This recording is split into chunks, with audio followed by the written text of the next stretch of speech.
तो ये मूंग की भी कंडीशन ये है, 1 महीने 10 से 15 दिन की फसल है हमारी। और इस पर भी हम डोरा लगा रहे हैं सेकेंड। जो फर्स्ट हमने तिर्री घेर दिया था तो थोड़ा बहुत देखिए बोकना कहीं के उग रहे हैं।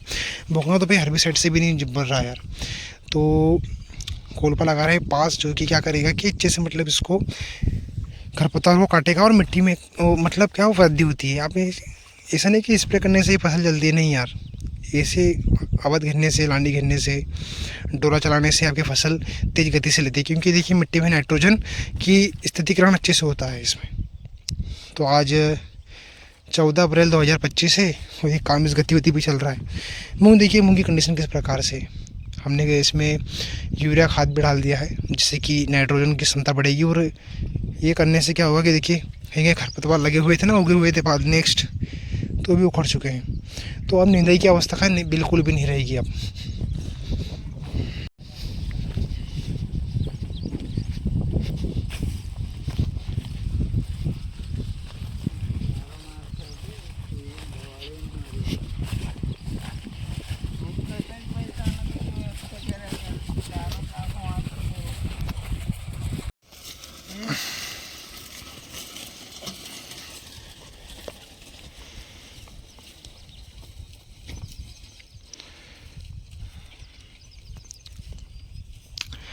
देखा आपने कि मूंग इस प्रकार से है भी। और मूंग की जो गतिविधि है ना वो थोड़ी अच्छी है, कहीं कहीं थोड़ी धीमी भी है। क्या है कि इल्लियों का प्रकोप भी शुरू में अच्छे से हो गया था, थोड़ा मतलब कि वृद्धि में थोड़ी रुकावट आई है। और मिट्टी वृद्धि में इसलिए विकास नहीं हो पा रहा है, अधिक मैं समझ पा रहा हूँ। तो क्या है, मिट्टी में थोड़ा मतलब क्या है, जो जैविक खाद होता है ना उसकी कमी है। मिट्टी का कलर देखिए किस प्रकार से है अभी। तो इसमें खाद की आवश्यकताएँ है भी बहुत ज़्यादा है। जैविक खाद जो हम गोबर का खाद बोलते हैं, केंचुआ का खाद बोलते हैं, तो डालना आवश्यक है। कि मिट्टी का रंग देखिए सफ़ेद पड़ने लग गया है। ये जो एलुवल सोइल बोलते हैं ना, इसको जलोढ़ मिट्टी बोलते हैं इस मिट्टी को। तो इस मिट्टी में आपको सिंचाई भी ज़्यादा करनी पड़ती है, क्योंकि ये उतना पानी को रोकने की क्षमता नहीं होती। लेकिन उपजाऊ मिट्टी तो होती है बहुत। लेकिन उपजाऊ मिट्टी बनाने के लिए हमेशा आपको खाद का, जैविक खेत का खाद का रूप में इस्तेमाल अवश्य करना चाहिए। तो मेरी खेत में भी हम क्या करेंगे कि फसल के बाद इसमें गोबर का खाद अवश्य डालेंगे, जो कि इसकी वृद्धि के लिए भी अच्छा रहेगा।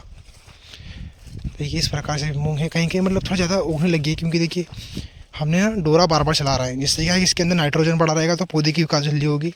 खरपतवार से आपको फसल को तुरंत बचाना है। हमने खरपतवार नाशक का स्प्रे भी किया, 2 बार डोरा चला, ये ना दूसरा डोरा चल रहा है, जो कि अच्छा रहेगा, बढ़िया रहेगा उसके हिसाब से। देखिए आप है ना, इसके बाद सिंचाई चली गई ना तो क्या होगा कि पौधे की वृद्धि अच्छे से हो जाएगी। इसकी स्टेमिंग देखिए आपकी, देखिए ये फूल आने की संभावना यहाँ से स्टार्ट होती है। देखिए आपको पहले दिख नहीं रहा होगा, लेकिन मैं बता दूंगा यहाँ से आपको। तो क्या इस सिंचाई के बाद इसमें फूल आने की संभावना बढ़ जाएगी। और फिर आपको क्या करना है कि इसकी वृद्धि में विकास करना है, कि जब हाइट लेगी ना तो मतलब जो इसके जो फल फूल बनेंगे तो इसमें क्या है, यह मतलब उसको संभाल पाएगी।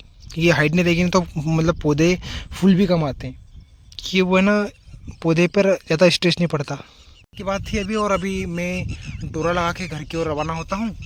तो अभी डोरा चल जाएगा पूरे खेत में, क्योंकि खरपतवार से नहीं चल पाना है। और इसके बाद आपको खाद डाल देना है, कोई सा भी यूरिया, जैविक खाद, कंपोस्ट। उसके बाद आपको सिंचाई लगा देनी है। अभी तो देखिए फसल में क्या है कि कल बारिश हो गई थी तो अच्छा बात हुई।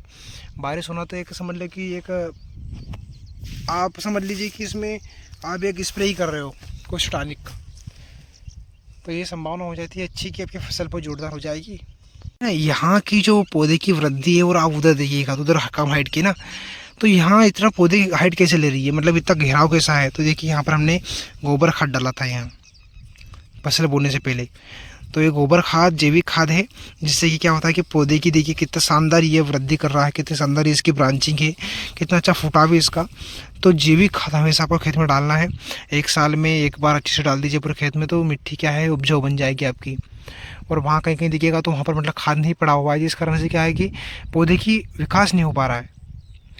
अब ये समझिए कि जैविक खाद हमारे पर्यावरण, हमारे फसल, हमारी मिट्टी के लिए कितनी उपयोगी है। और यहाँ देखिएगा अभी भी नमी बना हुआ है ना, कितनी उपजाऊ मिट्टी है। देखिए आप यहाँ की मिट्टी और वहाँ की मिट्टी में आपको फ़र्क बताया था मैंने। मिट्टी कितनी सॉफ्ट है, जलोल मिट्टी, ठंडा भी है, मिट्टी ठंडी है, मतलब यहाँ की मिट्टी ना ठंडी भी रहती है फिर, और फसल में एक वृद्धि होने में भी आसानी होती है। खरपतवार, ये खरपतवार बहुत ही जटिल खरपतवार है, इसको बोखना बोलते हैं। और एक पेंथ्रियम होता है गाजर घास, ये ना बहुत ज़्यादा फैलते हैं खेतों में, और ये ना आपकी फसल में कभी दिखता है तो इसको अवश्य मज़दूरों की सहायता से इसको कैसे बाहर निकाल दीजिएगा, वरना ये कि ना आपकी फसल में 80% डैमेज कर देगा, पूरा खेती ख़त्म कर देगा मूंग की फसल में। क्योंकि मूंग की फसल में बार बार सिंचाई लगा देना, तब क्या होता है कि इसकी वृद्धि बहुत तेज़ी से बढ़ती है।